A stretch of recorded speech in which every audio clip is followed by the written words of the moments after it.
Hi, this is Rohit Bosroy, and you're watching me on IWM Buzz. Keep watching and also watch Khatron Ke Khiladi. Hi guys, welcome to IWM buzz और आज हमारे साथ है Rohit sir. So firstly sir, big big congratulation for this show. Thank you. How was this experience? कितना enjoy किया? बहुत enjoy किया, बहुत मजा आया और जो भी मेरा सफर मैंने सोचा था होगा उससे कहीं ज़्यादा एंजॉय किया. एक्सपीरियंस लेने गया था लेकिन बहुत सारी दोस्तियां लेके लौटा हूँ जी. और सबसे बड़ी बात यह है कि जो स्टंट मुझे मिले वो इतने कमाल के स्टंट थे, इतने विजुअली अपीलिंग स्टंट थे कि मेरे को कंटेस्टेंट लोग थोड़े जेलस भी हो गए कि रोहित सर आपको सारे हीरो वाले स्टंट क्यों मिल रहे हैं. बट बहुत मजा आया और बस इसी बात का ऐसा है कि यार काश ये लोग अगले सीजन में भी मुझे ले जाए. Yes, you never know. You never know. Okay, Cape Town जाना आपके लिए एक टिक बॉक्स में था, वो कंप्लीट हो गया. जंगल सफारी भी था इसमें इस बार. सो ये सब जो कॉम्बिनेशन मिला एक साथ, तो वो एक्सपीरियंस कितना आपके लिए अलग? यू नो, केप टाउन में पहले कभी गया नहीं था लेकिन मैंने सुन रखा था कि that it's an amazing city, very beautiful. लेकिन जितना भी सुना था केप टाउन के बारे में, केप टाउन उससे भी ज्यादा खूबसूरत निकला. तो विल्डरनेस में जैसे जंगल जाके ऐसा लगता था कि लोग एक्चुअली जाते हैं कहीं कोई सफारी करने. यहाँ तो गाड़ी से निकलते ही शहर के बाहर आपको एक तरफ माउंटेन्स, एक तरफ ओशन, एक तरफ जंगल और सब कुछ एक ही जगह में. तो ये एक्सपीरियंस बहुत मुश्किल है. अगर मैं कोई ट्रैवल एजेंट होता तो सब अपने क्लाइंट्स को बोलते हैं सबसे पहले केप टाउन जाओ. बहुत मजा आया, सच में बहुत मजा आया. और ऑब्वियसली ऐसी सुंदर जगह में जाके फिर अपने दोस्तों के साथ घूमना फिरना, स्टंट्स तो थे ही, वो तो करना ही था, लेकिन बहुत मजा आया यार. सर, अगर बात किया जाए टास्क की, तो जितना एक्सपेक्टेशन किया था और रियलिटी में कितने डिफरेंस होते थे? तो सच बताऊं तो टेलीविजन पर जब आप देखते हो तो बहुत डर लगता है कि ये कैसे करेंगे जी. लेकिन जब आप बैटल फील्ड पे उतर जाते हो ना, तब सामने जब आपको दिखता है कि बॉस ये तो करना ही है जी.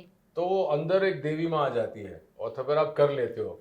तो मेरे लिए एक्सपीरियंस ऐसा था कि मैंने सोचा था कि मैं शायद इतने टफ टास्क स्टंट्स ना कर पाऊँ, क्योंकि वाकई में बहुत डरावने तो थे ही लेकिन इम्पॉसिबल लगते हैं, इम्पॉसिबल. और यहाँ पे कोई रिहर्सल टाइम नहीं मिलता आपको. एक एक्टर होने के नाते हमको हमेशा रिहर्सल टाइम मिलती थी कि चलो आप इतना रिहर्स करके फिर जाओ, लेकिन यहाँ रिहर्सल के लिए कोई वक्त नहीं मिलता है.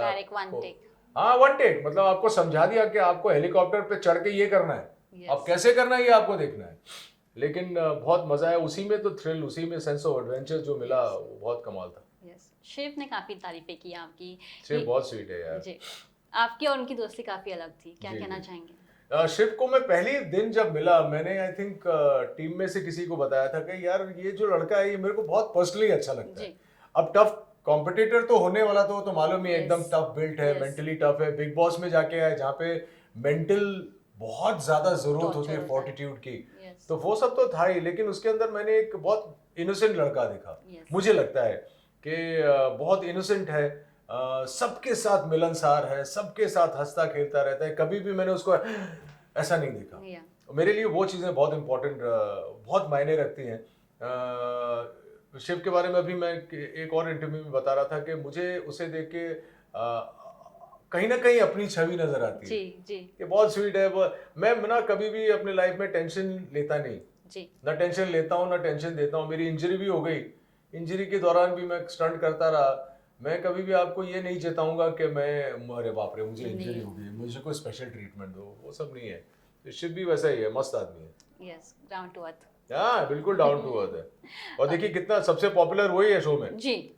आज की तारीख में जितनी पॉपुलैरिटी शिव की है शायद ही किसी की होगी, लेकिन बहुत डाउन टू अर्थ है, बहुत मस्त है. यस. सर, आपके लिए कौन सा टास्क था जो टफ था लेकिन आपने इजीली क्रैक डाउन कर दिया? सब. मेरे लिए सारे बहुत टफ थे. सुन के भी गया था, तब पता भी था कि ये टफ होने वाला है. मुझसे पूछा भी गया था कि भाई ये तो कौन सा सबसे टफ होगा, तो मैं बोला ये बहुत टफ होगा मेरे लिए, ये भी बहुत टफ होगा. और पहले स्टंट में वो सब मिल गया. और लेकिन सारे स्टंट मैंने मुझे लगता है कि बखूबी किए. अब ये तो ऑडियंस देखेगी तब पता चलेगा कि कितने अच्छे से किए. लेकिन you know, I want to have something to say. मैं चाहता हूँ कि मैं आपको ये कहूँ कि अरे बहुत मुश्किल था मेरे लिए, ये बहुत डरावना था मेरे लिए. लेकिन वो सारे स्टंट इतने डरावने होते हैं कि एक स्टंट पिक करना बहुत मुश्किल है. अगर एक पिक करना ही है तो मैं बोलता हूँ कि शायद सबसे वाला डिफिकल्ट स्टंट था लायंस के साथ वाला, क्योंकि वो लायंस वो जंगल के लायंस हैं, Yes. सर्कस के नहीं। आप डिफरेंस समझती हैं? यस, और टीवी में और रियल लाइफ में हाँ, बहुत डिफरेंस होता है। और जब आप किसी सर्कस में जंगल में सर्कस में जाके लायन को या टाइगर को देखते हैं तो वो ट्रेंड होते हैं। Yes. जैसे हमारे घर के पेट्स होते हैं, कुत्ते बिल्लियां, वो ट्रेंड होते हैं। Yeah. लेकिन जंगल में से लायन को पकड़ के एक एनक्लोजर में डाल के Yeah. आपको उसके बीच में डाल देना, तो आपको वो पता ही नहीं है कि क्या करने वाला है। Yes. अभी क्या करेगा मालूम नहीं है। तो आई थिंक मेरे लिए कहीं ना कहीं वो स्टंट सबसे डरावना मुझे लगा था। लेकिन जब आप देखेंगे तो आप ये भी देखेंगे कि मैं अंधा हो गया था उनकी तरफ, क्योंकि अगर मैं देख लेता तो मेरी फट जाती। Yes. और ऐसे थे, ऐसे मेरा फेस यहाँ पे, लायन का फेस यहाँ पे। अब वो स्टंट क्या है वो मैं नहीं बता सकता हूँ, आप जानती हैं, लेकिन देखिएगा जरूर। यस, हम काफी बेसब्री से इंतजार करेंगे आप ये जानकर। Please please. सर, अब मैं ये भी जानना चाहूंगी, कई सारे टास्क ऐसे होते हैं कि आपको लगता है कि आप इजीली कर लोगे पर वो नहीं हो पाते, डिसअपॉइंटमेंट भी होता है, फिर बाद में नेक्स्ट डे आप कैसे अपने आप को एनकरेज करते हो दूसरे टास्क के लिए? ये बात मेरे पे लागू नहीं करती है, क्योंकि मैंने अपने सारे स्टंट बड़े अच्छे से किए जी। तो, लेकिन जवाब अगर दूं आपका तो फिर मैं ये कहूँगा कि कई बार जो बाकी कंटेस्टेंट्स थे उसमें से एक कंटेस्टेंट है जिनका मैं नाम नहीं लूंगा, जब वो स्टंट कर रही थी जी तो बड़ी लाइटली करने की कोशिश कर रही थी। अब वो क्यों ऐसा कर रही थी मुझे समझ में नहीं आ रहा था, बड़ी लाइटली आराम से कर रही थी और वो स्टंट उनसे नहीं हुआ। और जब वापस आया, जब उनसे बात की मैंने और उन्हें कहा मैंने कि ये क्यों किया तुमने, तो बोले कि मुझे लगा था इजी होगा, लेकिन इजी नहीं था। तो कभी कभी उल्टा हो जाता है। Yes. आप सोचते हैं कि ये वाला टफ है और आप ज्यादा मेहनत करते हैं तो वो टास्क स्टंट कंप्लीट कर लेते हैं। लेकिन जब आप सोचते हैं कि ये तो बड़ा आसानी से होगा तो नहीं होता है। तो हर स्टंट को आपको 100% देना चाहिए। यस, रियल लाइफ में खतरों के खिलाड़ी एक्सपीरियंस करना वो कितना आपके लिए लर्निंग रहा है? मेरे 30 साल के करियर में मुझे इससे ज़्यादा एक्साइटिंग और इससे ज़्यादा लर्निंग कर्व नहीं मिला है। एक्साइटिंग इसलिए क्योंकि बहुत सारी चीज़ें मैंने पहली बार की हैं और ये मेरे एक मेमोरी में रहेंगी। और टिक बॉक्स भी हो गया। लर्निंग इसलिए रहा है क्योंकि मैंने हमेशा माना है कि कोई भी चीज़ को आधे रास्ते में नहीं छोड़ना चाहिए। और इस बार मेरा ये निश्चय और दृढ़ हो गया है यहाँ जाकर कि अगर आप मन बना ले तो कोई भी दुनिया की चीज नहीं है जो आप नहीं कर पाएंगे। तो आई थिंक ये एक लर्निंग कर्व था मेरे लिए। आप में पर्सनली कितना चेंज आया बिफोर खतरों एंड आफ्टर खतरों? जैसा कि कहा मैंने, कुछ चीज़ों को लेके कॉन्फिडेंस और बढ़ गया है। लोगों को हमेशा लगता था कि तो हीरो है, कॉन्फिडेंस है, बहुत है, और मैं दिखता भी बहुत कॉन्फिडेंट हूँ। लेकिन कई चीज़ों में मेरा कॉन्फिडेंस उतना नहीं हुआ करता था। जैसे कि पानी के बीचों बीच कूद जाना, वो मेरे लिए कॉन्फिडेंस की बात नहीं थी। लेकिन इस बार जब मैंने वो स्टंट किया और स्टंट करने के बाद जब मैंने अपने आप को देखा कि मतलब ये कर लिया मैंने जी। ये क्या होता है कि आप वो एड्रेनलिन रश के अंदर वो कर देते हैं।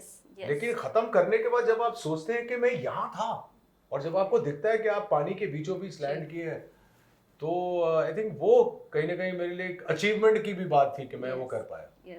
आपकी डॉटर ने कैसे रिएक्ट किया जब आप उनको ये सब स्टंट्स के बारे में बताते थे? मेरी डॉटर आई थिंक सबसे ज्यादा खुश है कि मैंने ये स्टंट किए भी।